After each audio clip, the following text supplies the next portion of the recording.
Hey everybody, welcome back to our YouTube channel. Today in this video I am talking about bad path and beyond stock. In this video we talk about stock pros and cons and technical analysis and latest news about it.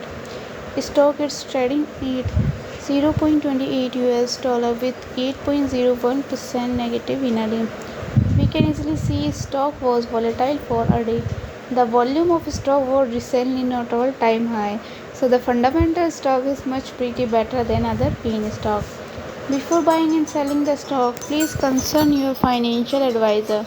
Today's video is done. Thanks for watching. Please subscribe my YouTube channel and like the video, and also comment all related queries.